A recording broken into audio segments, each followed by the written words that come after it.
जो हिंदुस्तान की मिट्टी के मुसलमान हैं, जो हिंदुस्तान की मिट्टी के मुसलमान हैं, जिनके पुरखे मां भारती की संतान है, भाइयों बहनों, उन पर नागरिकता कानून और एनआरसी दोनों का कोई लेना देना नहीं है।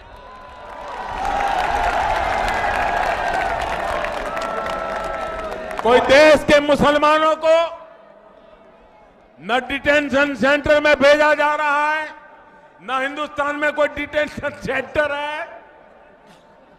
भाइयों बहनों, ये सफेद झूठ है, ये बद इरादे वाला खेल है, ये नापाक खेल है। और भाइयों बहनों, मैं तो हैरान हूं कि ये लोग झूठ बोलने के लिए किस हद तक जा सकते हैं। कुछ लोग सिटीजनशिप अमेंडमेंट एक्ट को गरीबों के ही खिलाफ बताते हैं, कोशिश कर रहे हैं, कह रहे हैं कि जो लोग आएंगे वो यहां के गरीबों का हक छीनने लेंगे। अरे झूठ फैलने से पहले इन कम से कम गरीबों पर तो दया करो भाई। एक ही पार्लियामेंट के सत्र में मोदी गरीबों को घर देने का कानून लाता है, अनधिकृत कॉलोनी को अधिकृत बनाने के लिए काम करता है। क्या उसी सत्र में गरीबों को छीनने की बात करेगा? क्या झूठ फैला कर रखा है। भाइयों बहनों, ये जो एक्ट लाया गया है, ये उन लोगों पर लागू होगा जो बरसों से भारत में ही रह रहे हैं। किसी नए शरणार्थी को इस कानून का फायदा नहीं मिलेगा। जो लोग इस तरह का झूठ बोल रहे हैं, उन्हें पाकिस्तान, अफगानिस्तान और बांग्लादेश से धार्मिक कारणों से परेशानी जो हुई, प्रताड़ना जो हुई, उन्हीं लोगों को सुरक्षा देने के लिए ये कानून है। भाइयों और बहनों, ये वो लोग हैं। और ये कौन लोग हैं? मैं हैरान हूं, कुछ दलित नेता भी बिना समझे इसमें घुस गए हैं। जब मेरी बात सुनेंगे तो समझेंगे। उनको मालूम होना चाहिए कि पाकिस्तान से जो अधिकतर जो हमारे शरणार्थी आए हैं, वो मेरे दलित भाई बहन हैं, दलित परिवार के हैं। भाइयों बहनों, ये वो दलित परिवार है जिनको पाकिस्तान में बंधुआ मजदूर बनाकर रखा गया था। आज भी पाकिस्तान में उनके साथ स्थिति ये है कि अगर दलित परिवार का कोई व्यक्ति चाय पीता है तो उसको चाय के साथ साथ उस चाय के बर्तन का पैसा भी देना पड़ता है और बर्तन साथ ले जाना होता है। आज भी पाकिस्तान में यह हाल है। वहां पर बेटियों के साथ जो अत्याचार होता है, किस तरह जबरन शादी करके उन्हें धर्म परिवर्तन पर मजबूर किया जाता है, यह भी दुनिया भर के अखबारों में छप चुका है, लगातार मीडिया में आता है। ये सिर्फ इसलिए होता है क्योंकि उनकी श्रद्धा अलग है, आस्था अलग है, पूजा पद्धति अलग है। पाकिस्तान, बांग्लादेश, अफगानिस्तान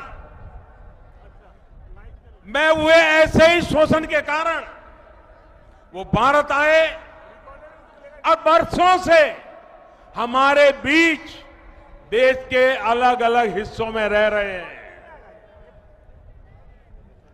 भाइयों बहनों, एक ऐसी चर्चा है, पार्लियामेंट में चर्चा हुई, अगर हिंदुस्तान के राजनीतिक नेताओं को अपनी स्वार्थ निजी राजनीति से दूर का दिखता, ये ऐसा मौका था, हम दुनिया में पाकिस्तान कैसे मानव अधिकार विरोधी है, पाकिस्तान कैसे माइनॉरिटी पर जुल्म करता है, पाकिस्तान में माइनॉरिटी की क्या दुर्दशा है, ये चित्र पूरी दुनिया में ले जाने का उत्तम अवसर था।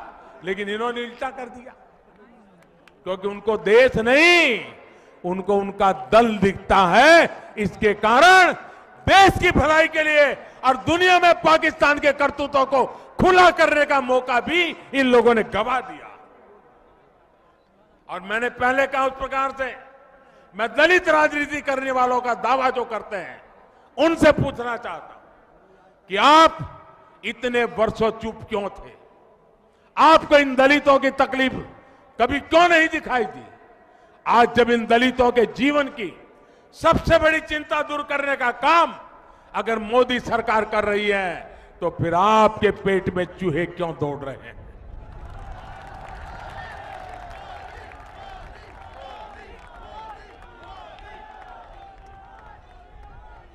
साथियों, यहां दिल्ली में ही मजनू का टीला में 2 हफ्ते पहले ही ऐसे ही एक शरणार्थी के कैंप में एक बिटिया का जन्म हुआ और उसके मां बाप ने उस बेटिया का नाम नागरिकता रख लिया। नागरिकता। मैं जरा ये हुड़दंग मचाने वालों से और उनके पीछे रिमोट कंट्रोल से राजनीति करने वालों से कहना चाहता हूं, अगर इस नागरिकता नाम की बेटी का जीवन आसान होता है, अगर उसके मां बाप की जिंदगी आसान होती है, अगर भारत के किसी भी नागरिक की समस्याओं का समाधान होता है, तो आपको तकलीफ क्यों होती है? देश में दशकों से रह रहे लाखों गरीबों, सताए हुए शोषित दलित परिवार जो उत्पीड़न के कारण उनको भारत आने के लिए मजबूर होना पड़ा है, मुसीबत के मारे आए हैं, अपना धर्म, अपना सम्मान, अपनी बेटियों की इज्जत बचाने के लिए आए हैं। मैं जरा इन लोगों से पूछना चाहता हूं, आपको उनसे दुश्मनी क्या है? साथियों, जब धार्मिक अत्याचार की वजह से कोई भारत की शरण में आता है, तो यहां आकर अपनी आप बीती सुनाता है, अपनी परेशानी बताता है। ये जरा बुद्धिजीवियों, मेरी इस बात को जरा गौर से सुनिए, आपको भेद समझ आ जाएगा। कोई भी शरणार्थी मुसीबत के मारे सीमा पार करके किसी भी तरह अगर हिंदुस्तान में पहुंच जाता है, तो सबसे पहले वो किसी न किसी सरकारी दफ्तर में पहुंचने की कोशिश करता है। छोटा सा भी सरकारी मुलाजिम मिल जाए तो उसके पास जाता है, नजदीक में पुलिस थाना है तो वहां जाता है और हाथ जोड़ करके खुद कहता है कि मैं पाकिस्तान से आया हूं, मुझे आना पड़ा है, मेरी जिंदगी बचाने के लिए आया हूं, आप मेरी मदद कीजिए। वो छुपाता नहीं है। आज भी ये लोग खुलेआम इंटरव्यू दे रहे हैं कि हम पाकिस्तान से, बांग्लादेश से, अफगानिस्तान से आए हैं, आना पड़ा है। लेकिन जो घुसपैठिया है, न वो इंटरव्यू देता है, न प्रेस से बात करता है, न पुलिस को बताता है कि मेरी मदद करो।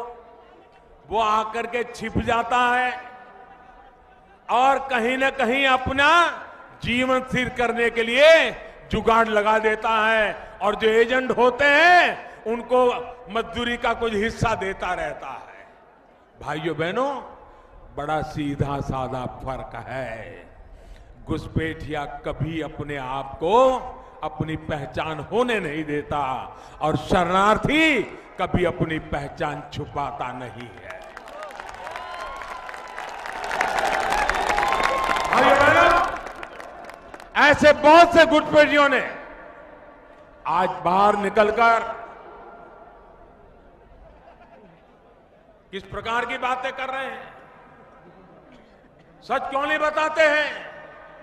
भाइयों बहनों, उन्हें डर लग रहा है कि उनकी सच्चाई अब सामने आ जाएगी। साथियों, रिफ्यूजी का जीवन क्या होता, बिना किसी कसूर के अपने घरों से निकाल देने का दर्द क्या होता है, ये दिल्ली से बेहतर कौन समझ सकता है?